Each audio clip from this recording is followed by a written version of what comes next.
नमस्कार मित्रांनो, तुम्हा सर्वांना धनत्रयोदशीच्या खूप खूप लाख मोलाच्या शुभेच्छा। तर आज आपण इथे पाहत आहोत आदी माणसं मालिकेच्या आजच्या भागामध्ये आपण पाहत आहोत मीरा आणि सत्या हे गावाकडे गेलेले असतात आणि ते तिकडे देविकाला शोधण्याचा खूप प्रयत्न करत असतात, पण आतापर्यंत तरी देविका त्यांना काही सापडलेली नसते। खूप ठिकाणी शोधून सुद्धा कुठेही ती सापडलेली नसते। जेव्हा राजवीर तिला दोघांना सुद्धा घेऊन जातो तेव्हा ते दोघं आता राजवीरच्या आजीशी गप्पा मारत असतात, बोलत असतात। खरं पाहायला गेलं तर इकडे मीरा आणि सत्या म्हणत असतात, खरं सांगायचं तर इथे देविका हे घर सोडून जायला नको होतं। खरं तर तसं इकडे पंकजचं चुकलंच म्हणा, खरं पाहायला गेलं तर त्याने सुद्धा असं वागायला नको ना, पण त्याने तिच्यापासून एवढ्या सगळ्या गोष्टी इथे लपवून ठेवल्या ना, आणि म्हणूनच हे सगळं काही झालेलं आहे बघा। जर तुम्ही तसं एखाद्या मुलीलाच पाहिलं असेल तर प्लीज सांगा ना। तेव्हा तसं इकडे देविकाची आई म्हणत असते, तसं पाहायला गेलं तर ना तसं इकडे कुणीच नाहीये बघा। तेव्हा मीराला आता थोडंसं अपसेट झालेलं असतं। ते दोघे जण खूप आशेनं ह्या बाबुळपाडी गावाला आले होते, पण त्यांच्या समोर इथे आता इकडे मात्र सत्या खूप काही बोलत असतो। तेव्हाच आजी म्हणत असतात, नाही तुम्हाला एक गोष्ट सांगू का, तुम्ही म्हणताय ना किंवा तुम्ही आत्ता फोटोमध्ये जशी मुलगी दाखवली ना तशी मुलगी इथे कुठेच नाही बघा आली। तेव्हा मीराचा थोडासा हिरमूड झालेला असतो। ती विचार करत असते की इकडे त्या पार्लरवाल्या मैत्रिणीने तर इकडचाच ॲड्रेस दिला होता, तर आपण आता पाहतो की इकडे पंकजने खूपच सुंदर असा हार ओवलेला असतो। आणि तेव्हा मधुरा जी आहे ती म्हणत असते, आजी मी येते आता, असं म्हणून मधुरा तर निघून गेलेली असते। तर आता प्रेक्षकांनो, जेव्हा इकडे आता जो पंकज आहे तो इकडे हार दाखवत असतो आणि हार दाखवल्यानंतर इकडे तो म्हणत असतो, हे बघ आजी मी एवढा सुंदर हार बनवलेला आहे। तेव्हाच आपण पाहतो की इकडे लगेच आजी म्हणत असतात, खरंच खूप छान बनवलायस बघ। तेवढ्यात एक कस्टमर आलेलं असतं हार घेण्यासाठी, आणि ते कस्टमर हार घेण्यासाठी आल्यानंतर आपण पाहतो की आता ते कस्टमर म्हणत असतं, हाच हार मला हवा आहे, कितीला आहे? तेव्हाच आपण पाहतो की आता इकडे आजी म्हणत असतात 150 रुपयाला आहे। तेव्हा पंकज आता व्यवस्थित तो हार जो आहे तो पेपरमध्ये रॅप करतो आणि पेपरमध्ये रॅप करून तो हार आता इकडे देत असतो, आणि तेव्हा 150 रुपये लगेचच आता पंकजला मिळालेले असतात। आता पंकजला ते 150 रुपये मिळाल्यानंतर इकडे तो खूप आनंदात असतो। तो निरूपासमोर ते पैसे धरतो आणि म्हणत असतो, मम्मा बघ मी किती सुंदर हार बनवला आणि त्या हाराचे मला आता इथे 150 रुपये मिळालेले आहेत। तेव्हा आता लगेचच इकडे निरूपा म्हणत असते, मग तू आता ह्या 150 रुपये कमवलेल्या कमाईतून तू आता काय बिझनेस करणार आहेस की काय, असं म्हणून हे असले स्वप्न बघतोयस की काय बबड्या तू, असं म्हटल्यानंतर आता लगेचच इकडे निरूपा ते 150 रुपये पंकजच्या हातावर टाकते। आणि इकडे आजी मात्र म्हणत असतात, अगे ए निरूपा काय चाललेलं काय आहे तुझं, पोरगं काहीतरी कमवण्याचं काम करते, काहीतरी करण्याचं काम करते, तर तू अशी त्याचा हिरमूड करण्याचा प्रयत्न करतेस, तुझी हिंमत कशी होती ग सगळं काही करण्याची, असं म्हणूनच आता आजीने पुन्हा इकडे निरूपाला चांगल्याच गोष्टी सुनावलेल्या असतात। आता निरूपा ते पैसे घेते आणि लगेच ते पैसे गल्ल्यामध्ये ठेवत असते। आजी म्हणत असतात, हे बघ निरूपा, इथे ते पोरगं काहीतरी कष्टानं करण्याचा प्रयत्न करते, सुधारण्याचा प्रयत्न करते, तर तू त्याला पाठिंबा देत नाहीस, उलट त्याचा हिरमूड करण्याचा प्रयत्न करतेस।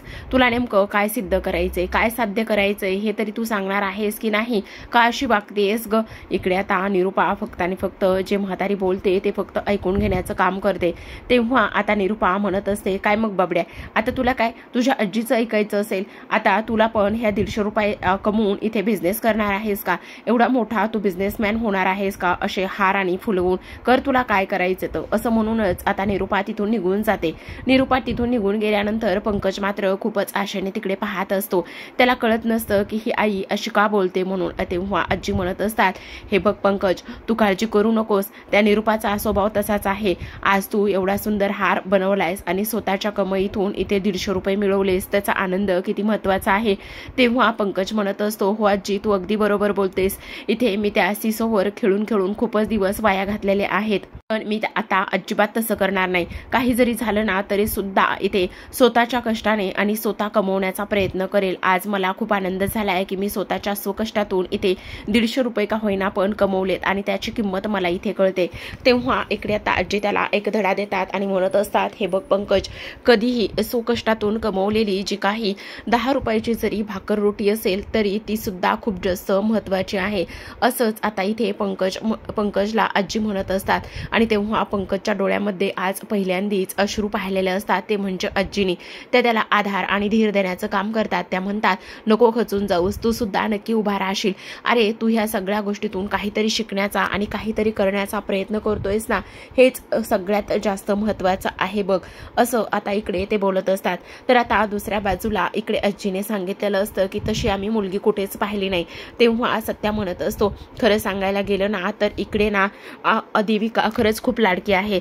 माझ्या आईनं तर इथे माझ्या बायकोचे धूमकेतूचे कधी एवढे लाड केले नाही तेवढे इथे लाड जे आहेत ना ते देविकाचे केलेले आहेत. काही जरी झालं ना तरी सुद्धा देविकाचे प्रचंड लाड इथे तिने केलेले आहेत. आणि आज मात्र मला खूप जास्त वाईट वाटत आहे. खरं तर इथे देविकाने असं घर सोडून वगैरे जायला नको होतं, पण ती घर सोडून गेली त्यामुळे खरंच खूपच जास्त वाईट झालेलं आहे. असं सुद्धा आता इकडे ते बोलत असतात. देविका हे सगळं काही दुरूनच ऐकत असते. तेव्हा मीरा म्हणत असते, खरं सांगायला गेलं ना तर इकडे आमच्या पंकजचं थोडंसं चुकलंच बघा. म्हणजे त्याने एवढं सगळं काही खोटं बोलायला नको होतं. तो जो काही खोटं बोललाय ना ते असं त्याने खोटं बोलायला नको होतं. त्याने खरं सांगायला होतं. त्याने देविकालाच एकटीला नाही फसवलं तर त्याने घरच्यांची सुद्धा खूप मोठी फसवणूक केलेली आहे. असं सुद्धा मीरा इथे बोलत असते. पण इथे देविका घर सोडून गेली ना त्यामुळे आमचं घर आम्हाला खायला उठलेलं आहे. तिने असं नव्हतं करायला पाहिजे. तिने ह्या सगळ्या गोष्टी आम्हाला सांगायला पाहिजे होत्या आणि मगच जे काही करायचं होतं ते करायला पाहिजे होतं. त्यामुळे आम्ही इथे खूप जास्त हादरलेलो आहोत वगैरे वगैरे हे सगळं काही इथे आता ती बोलत असते. तेव्हाच प्रेक्षकांनो आपण पाहतो की आता इकडे दुसऱ्या बाजूला जी काही देविका आहे ती हे सगळं काही दुरूनच ऐकण्याचा प्रयत्न करत असते. तिला धक्का बसलेला असतो. सत्या तिच्याबद्दल आणि मीरा तिच्याबद्दल आणि पंकजबद्दल एवढं सगळं काही बोलतायत. आता इकडे पंकज म्हणत असतो, खरं सांगू का, मला तर असं वाटतंय की ती ना तिच्या बापाकडे मलेशियालाच गेली असेल. आणि तेव्हाच आजी म्हणत असतात, काय सांगताय? हो मला सुद्धा तसंच वाटतंय. तर मीरा म्हणत असते, नाही हो, ती तिकडे नाही जाऊ शकत. काही जरी झालं ना तरी सुद्धा ती कुठे गेली, काय झाली हे आम्हाला शोधावंच लागणार आहे. असं इकडे आता मीरा म्हणत असते. तेव्हा आजी म्हणतात, तुम्ही काय बी काळजी करू नका. तुमची जी काही देविका आहे ना ती नक्कीच सापडेल आणि नक्कीच सापडल्यावर तुम्हाला आनंदच होईल. तेव्हा सत्या म्हणत असतो, नाही पण तिने असं घर सोडून जायला नको होतं. खरं सांगतोय बघा मी तुम्हाला, देविकाने ना इथे घर सोडून जायलाच नको होतं. उलट तिथे राहून चांगलाच पंकजला धुवायला हवं होतं.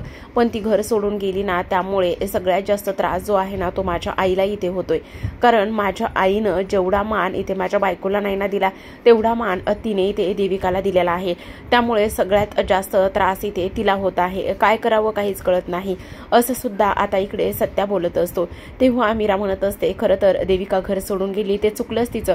तिने घर सोडून जायला नको होतं. आज तिच्या अशा जाण्यामुळे ते एकाला नाही तर घरातल्या सगळ्यांनाच खूप जास्त त्रास होतोय. असं सुद्धा आता इकडे ते बोलत असतात. तेव्हाच आता आजी म्हणत असतात, हो मला आठवलं ना जेव्हा आम्ही पूजेला आले होते ना तेव्हा तुमच्या आईचा जीव तिच्यावर खूप होता. आता इकडे सत्या म्हणत असतो, हो अगदीच, तिला ना तळहातातल्या फोड्याप्रमाणेच इथे सगळ्यांनी जपलेला आहे. सगळ्यांनी तिचे लाड कौतुक हे सगळं काही केलेलं आहे. हे सुद्धा तेवढंच महत्त्वाचं आहे. असं सुद्धा आता इकडे सत्या सांगण्याचा प्रयत्न करत असतो. पण इकडे मात्र तो म्हणत असतो, आता इकडे मीरा म्हणत असते, खरं सांगायला बघायला गेलं ना तर तिचं सासर खूप श्रीमंत आहे आणि ते एवढं सगळं काही असताना सुद्धा ती इकडे आलेली आहे. आणि तिने असं इकडे यायला नको होतं. म्हणजे तिने सासर सोडून माहेरी जायला नको होतं. त्याचबरोबर आता इकडे सत्या म्हणत असतो, ह्या सगळ्या गोष्टीचा त्रास सगळ्यात जास्त इथे माझ्या आईला होणार आहे. कारण तिच्यावर खूप जास्त जीव आहे. तिला तिने अगदी तळहातातल्या फोडाप्रमाणेच सांभाळलेला आहे आणि त्यामुळेच मला तिची खूप जास्त काळजी वाटत आहे. तेव्हाच आता मीरा म्हणत असते, मला असं वाटतंय की ती तिच्या एवढं मोठं श्रीमंत माहेर सोडून आली. तिने तिचं स्वतःचं पार्लर बी चालू केलं. ती स्वतः खूप स्वकष्टाने इथे मेहनत करते. खूप मेहनत करून ती हे सगळं काही काम करत आहे. त्यामुळे आम्हाला असं वाटत होतं की तिने ते घर सोडून जायला नको वगैरे वगैरे असं सुद्धा आता इकडे ती बोलत असते. तेव्हा आपण पाहतो की आता इकडे सत्या म्हणत असतो, हो अगदीच बरोबर आहे धूमकेतू बोलते ते. तेव्हा आता त्या आजी म्हणत असतात, तुम्ही नका काळजी करू, तुमची जी काही इथे जाऊबाई गेलेली आहे ना कुठे, ती नक्कीच परत येईल बघा, तुम्ही अजिबात काळजी वगैरे करू नका, सगळं काही व्यवस्थित होईल, असं सुद्धा इकडे ती बोलत असते. तेव्हाच आता मीरा म्हणत असते, हो तुम्ही म्हणताय ना ते अगदीच त्याच पद्धतीने आणि तसंच व्हायला पाहिजे, कारण इकडे आता देविका घर सोडून गेली ना, त्यामुळे आमचं पूर्ण कुटुंबालाच खूप त्रास होतोय बघा. पण आता आम्हाला वाटलं होतं की इकडे ती कुठेतरी सापडेल वगैरे, पण इकडे ती कुठेच नाहीये, त्यामुळे आता आम्हाला इथून निघून सुद्धा जावं लागणार आहे. असं म्हणूनच आता ती म्हणत असते, बरं ठीक आहे चला आम्ही येतो, राजवीर येतो बाळा बाय, असं म्हणून आता फोन अधूनमधून करत जा राजवीर. असं म्हटल्यानंतर आपण पाहतो की आता जो काही राजवीर आहे तो मीराला आणि सत्याला बाय करत असतो. मीरा आणि सत्याला बाय केल्यानंतर ते दोघे तिथून निघून जातात. तर देविका पळतच बाहेर येते. आता देविका पळतच बाहेर आल्यानंतर आपण पाहतो की इकडे ती म्हणत असते, बरं झालं नशीब एकदाच एक गेले, मला तर खूप टेन्शन आलं होतं बघाई. आता तेव्हा इकडे आता आजी म्हणत असतात, अगं वेडी आहेस का तू देविका, ते तर तुझ्याबद्दल खूप चांगल्या गोष्टी इथे बोलत होते आणि तू अशी का वागत होतीस, मला काही कळलंच नाही. तेव्हा देविका म्हणत असते, अगं तुला नाही माहिती, हा सगळा काही देखावा होता, ते फक्त आणि फक्त इथे दिखाव्याचंच काम करत होते. तेव्हाच आजी म्हणतात, नाही हा देविका अजिबातच नाही, मी त्यांना चांगलंच ओळखते, ते तुझ्याबद्दल गुणगानच गात होते. आणि तेव्हा इकडे मला असं वाटतंय की तुझं काहीतरी चुकतंय, अगं ते पोरं दोघं सुद्धा तुला इकडे भरकटल्यागत शोधतायत आणि ते तुला शोधत असताना तू अशी कशी वागू शकतेस वगैरे वगैरे, ह्या सगळ्या काही गोष्टी इकडे आता ते बोलत असतात. आता हे सगळं काही इथे बोलल्यानंतर आपण पाहतो की इकडे आता तिची आई तिला समजवण्याचा पूर्ण प्रयत्न करत असते आणि पूर्ण प्रयत्न केल्यानंतर इकडे मात्र इथे देविका म्हणत असते, नाही मला अजिबात त्यांचं काहीच ऐकायचं नाही, नाटकी करतायत ते सगळे, मग तू काय करणार आहेस, म्हणजे तू सासरी जाणारच नाहीयेस का, हे बघ देविका अजिबात असं करू नकोस बाळा, अगं खूप तुला इथे चांगलं सासर मिळालंय, चांगली माणसं मिळालेली आहेत आणि इकडे तू अशी वागू नकोस, प्लीज असं काही करू नकोस, असं सुद्धा इकडे आता आई देविकाला समजावत असतात. आता देविकाला ह्या सगळ्या गोष्टी ते समजावल्यानंतर देविका मात्र अजिबात ऐकून घेण्याच्या मनस्थितीतच नसते. ती म्हणत असते की नाही तुम्ही हे मला खूप चुकीच्या पद्धतीने सगळं काही समजावताय आणि मी तुमचं अजिबातच ऐकून वगैरे काहीच घेणार नाहीये, असं सुद्धा इकडे ती बोलत असते. तर आपण आता पाहतो की पंकज इकडे दुकानामध्येच असतो. दुकानामध्ये आज पंकजने मात्र बरीच मेहनत केलेली असते. तेव्हाच त्याला सत्या आणि मीरा आलेले दिसतात. सत्या मीरा आलेले दिसल्यानंतर इकडे पंकज जो आहे तो धावतच आता जातो.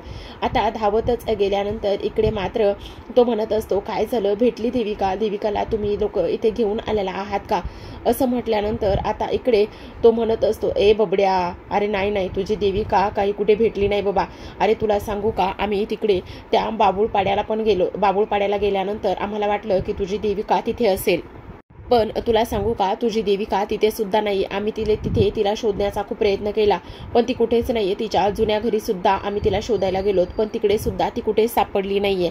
तेव्हा इकडे तो म्हणत असतो, कशी काय नाही सापडली, मग इकडे ती कुठे गेली असेल, काय झालं काय असेल, असं सुद्धा इकडे आता ते बोलत असतात. आता हे सगळं काही बोलल्यानंतर आपण पाहतो की काही जरी झालं ना तरी सुद्धा इकडे तुम्ही देविकाला घेऊन यायला हवं होतं, कशी काय नाही आली, अरे इथे तू आता तुझ्या चुकाच एवढ्या आहेत की ती कुठे गेली काय गेली मला काहीच नाही कळत आहे. तेव्हा मग कुठे आहे देविका, का नाही आणली, अरे हो का, म्हणजे इथेच असेल देविका कुठे, असं पंकज म्हणत असतो. इथेच म्हणजे लगेच आता सत्या मुद्दाम नाटके करतच इथे त्याचे स्वतःचे खिशे चापण्याचा तो प्रयत्न करत असतो आणि म्हणत असतो, नाही माझ्याकडे तर इथे कुठेच नाहीये, खिशात नाहीये. तेव्हा मीरा म्हणत असते, काय चाललंय काय. तेव्हा आता आपण पाहतो की मीरा म्हणत असते, पंकज मला एक गोष्ट सांग, इथे आता एक गोष्ट होऊ शकते का, म्हणजे इथे देविकाची आहे ना ती इथे तिच्या मैत्रिणीकडे वगैरे जाऊ शकते का, तसं जर असेल तर प्लीज तू मला सांगू शकतोस ना. असं पाहिल्यानंतर आपण पाहतो प्रेक्षकांनो की आता काही जरी झालेलं असलं तरी सुद्धा तो म्हणत असतो, नाही मैत्रिणीकडे वगैरे नाही जाऊ शकत. तेव्हा आता इकडे मीरा म्हणत असते, मग सत्या म्हणत असतो, मला तर असं वाटतंय की ती ना तिच्या बापाकडेच मलेशियाला निघून गेली असेल. असं बोलल्यानंतर इकडे आता आपण पाहतो की ती म्हणत असते, नाही अजिबातच मलेशियाला वगैरे, तो म्हणत असतो मलेशियाला वगैरे नसेल गेली, कारण तिच्याकडे मी कुठलाच विजा वगैरे काहीच पाहिलेलं नाहीये आणि जर ती मलेशियाला जाणार असते तर तिच्याकडे विजा वगैरे काहीतरी असतं ना, मग तसं मात्र तिच्याकडे काहीच नाहीये, ती अजिबात तिकडे गेलेली नसेल वगैरे वगैरे ह्या सगळ्या गोष्टी आता इकडे तो सांगत असतो। तेव्हा आता तो रागातच घरी निघून जातो। आता घरी निघून गेल्यानंतर इकडे मीरा चांगलं सत्याला फैलावर घेत असते।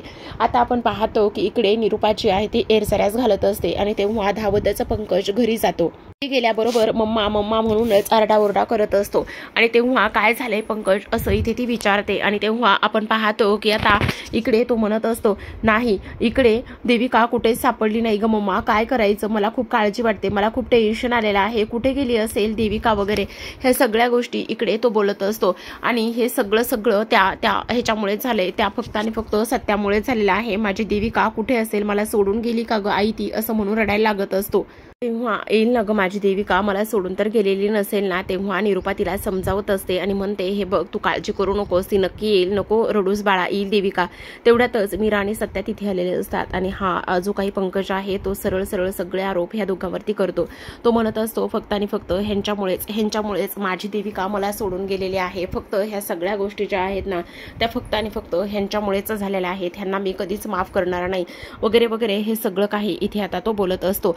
तेव्हा लगेचच आता इकडे सत्या म्हणत असतो, उगाचच तुझ्या चुकीमुळे इथे देविका घर सोडून गेलेली आहे, त्या सगळ्या गोष्टींचं खापर इथे तू माझ्यावर अजिबात फोडू नकोस, काय स्वतः चुका केल्यास आणि त्याचं सगळं खापर इथे तू माझ्यावर फोडण्याची हिंमत कशी करू शकतोस, अजिबात तसं काही नाहीये, समजलं तुला, आणि तेव्हा उगाचच आता असं करू नकोस, कळलं तुला। आणि त्याचबरोबर इकडे आपण पाहतो की आता दारामध्ये इकडे देविका आलेली असते। देविकाचा आवाज ऐकता क्षणी सगळेजण तिच्याकडे पाहतात, कारण ती म्हटलेली असते, बाद झालं सत्या, खूप बोललायस तू आता, उगाचच नाही त्या गोष्टी इथे बोलू नकोस। देविका दारामध्ये बॅग घेऊन उभी असते आणि ती हे सगळं बोललेली असते। तेव्हा सगळेजण तिच्याकडे पाहतात। आता पंकज रडत असतो देविकाच्या आठवणीमध्ये आणि रडताना तो म्हणत असतो, देविका इकडे निरुपाला तर खूपच आनंद झालेला असतो की तिची सून जी आहे ती इथे लाडकी सून इथे परत आलेली आहे आणि त्यामुळे तिला मात्र खूप आनंद झालेला असतो। तर आता आपण पाहतो की इकडे आता लगेचच देविका म्हणत असते, बाद झालं सत्या, तू खूप बोललायस, तुझी हिंमत कशी झाली एवढ्या सगळ्या काही गोष्टी इथे बोलण्याची, तो समजतोस कोण स्वतःला वगैरे, खूप बोललायस तू आतापर्यंत, आता अजिबातच नाही, तुझं कोणीच ऐकून घेणार नाही वगैरे वगैरे ह्या सगळ्या गोष्टी आता इकडे देविका बोलत असते। आपण पाहतो की देविका म्हणते, मी आता एकही शब्द ऐकून घेणार नाही, अजिबात नाही, कोणी काहीच बोलायचं नाही, खूप बोललास तू आता सत्या।